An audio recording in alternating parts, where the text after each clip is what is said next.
Here are the stages most dumpers are going to go through during no contact before coming back to you. I'm Coach Pearl, relationship coach. Let's get into it. So, if you're doing no contact with an ex that broke up with you, you're probably wondering, how is it possible for an ex to essentially go from being 100% convinced that the breakup is the right decision for the both of you to essentially now wanting to reconcile with you? So, as you probably already know, as long as you go into no contact, there's always going to be a good chance of your ex wanting to get back together with you. I actually am married to my ex. I was the dumpy, he was the dumper. And so I know firsthand what it's like to experience no contact and what the dumpers do go through during no contact in order to be able to come back to you. So, the first stage your ex is going to experience is the relief stage. In this stage, your ex is going to feel extremely relieved that the breakup happened. So, what's important to remember is that breakups are not impulsive. It's very, very rare for a breakup to be impulsive.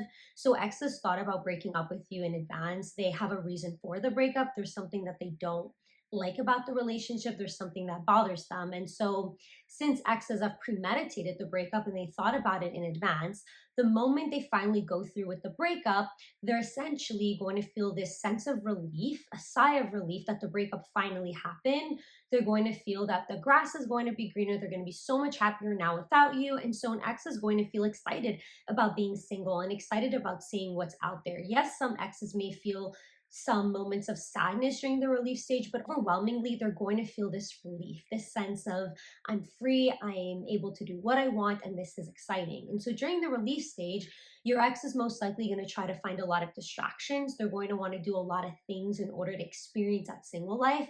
And so if you're keeping tabs on what your ex is doing, which you shouldn't be doing, it will seem like your ex has fully moved on. But just because your ex is experiencing a sense of relief, it does not mean that your ex has at all moved on and your ex is just okay without you. Remember, this is just the first stage an ex is experiencing during no contact. This has absolutely no bearing on what your ex is going to feel after several months of no contact, let's say. So an ex is just going to be seemingly so happy, but it doesn't mean that they're actually going to just feel this sense of happiness forever. It's literally just a relief stage, and X is feeling relief at this moment. So now, as time goes on and you're going into no contact, an X is going to start exiting this relief stage, and your X is going to start entering the curiosity stage. So, in this stage, your X is going to feel extremely curious as to why you haven't reached out to them. Especially if you begged your ex for a second chance, your ex is going to be very curious how you went from begging for a second chance and wanting them to now all of a sudden going silent. So an ex is going to feel here and there some moments of curiosity, and they're just going to start wondering why you're not reaching out. But overwhelmingly, they're still going to be feeling okay, doing okay without you. They're not really fully processing their breakup. They're just starting to feel curious as to why you haven't reached out yet. And every now and then they may have some bad days, but they may also have some good days. And during some of those bad days, they may start wondering, are you moving on? What exactly is going on with you? And especially if you're going radio silent on social media and your ex has absolutely no information as to what exactly is happening in your life, then an ex is going to feel more and more curious, which is why it's good to go radio silent on social media during the breakup. It's really important to do so.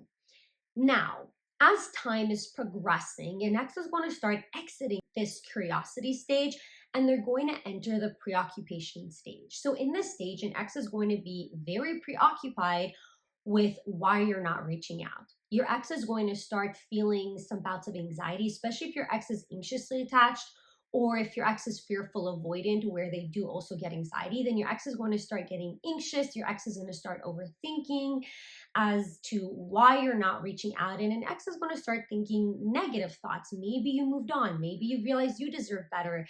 Maybe you're no longer interested in them. And those thoughts are just going to come back and back and back.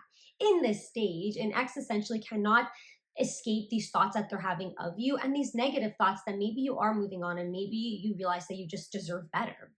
And so during this preoccupation stage, an ex is also going to get a little bit nostalgic and they're going to get this nostalgia of all the moments you two share together. And that's when they're going to start thinking of some of the good memories that you two shared.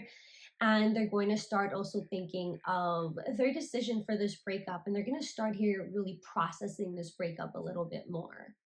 Then, the last stage an ex needs to go through before coming back is this fear of losing you. So, in this last stage, your ex is going to feel intense fear that they've lost you. They're going to feel like you're no longer interested in them. You've moved on. You're happier without them. You realize you deserve more. And they're going to feel that they've lost you, that now you're no longer interested in them. And so when that fear kicks in, this is a really, really important part of your ex's no contact journey.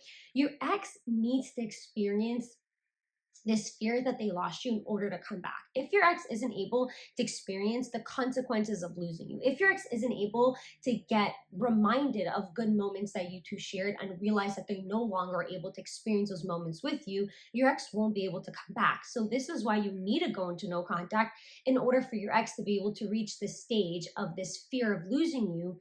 That is where they're really fully experiencing the consequences of losing you. And they're able to now realize where you actually had an impact in their life now that you're no longer there. In this last stage, when this fear kicks in, that's when an ex finally can reach out. And if you're wondering, well, what if my ex is stubborn, and what if my ex has a big ego, or what if my ex is avoidant, will they still reach this final stage? Can they reach out?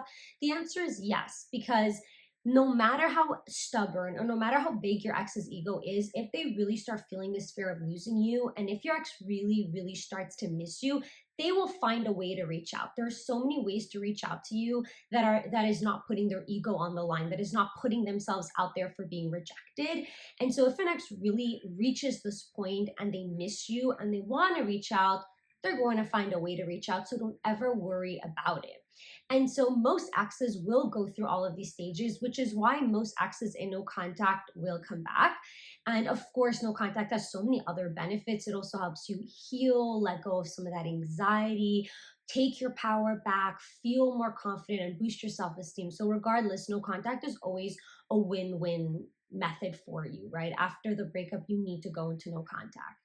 And what's important to remember is the reason why it next goes through these stages, whereas you go through different stages in no contact, is because if your ex is the one that broke up with you and they're the dumper, at the beginning of the breakup, they're not processing this breakup, right? They left you. They're not experiencing the consequences of this breakup, which is why they're able to start off by being relieved. But then, as their distractions start to wear off, as they're starting to experience what life is like without you, as they're starting to see and experience what the grass on the other side actually looks like, that's when they're able to realize the grass wasn't actually greener. What I had with my ex was really good, and I was lucky to have them, and I should have been more grateful for them. So an ex is able to go through these stages because they're just able to experience what it's like to live life without you. Whereas you, as the dumpy, at the beginning is going to feel very sad. You're going to grieve your ex. You're going to process the breakup. But then as time goes on, you're just going to have to deal with the breakup naturally, and you're going to start healing and feeling stronger and feeling better. So because your ex, the dumper, is essentially the one that broke up with you, they're the only ones that are able to feel the sense of regret, the sense of regret of ending things. And so they're the only ones that can walk back on this decision of ending this relationship with you and wanting to reconcile with you. So it's really important to go through no contact. As I mentioned, most exes will eventually come back in no contact, but regardless, it's a win-win situation for you because you are guaranteed to heal, feel stronger, and feel better. So during no contact, I always still prioritize really focusing on yourself first and foremost. Don't ever just wait around for an ex to come back. The more you heal, the more you detach, the more you let go, the more attractive you become, and the better the chances of your ex coming back. So that is something very, very important to remember. If you do need more specific help with your situation with your ex, you could always book a private Zoom session with me. I will tag the link down below in the description of this video. And of course, as always, remember you're stronger by two.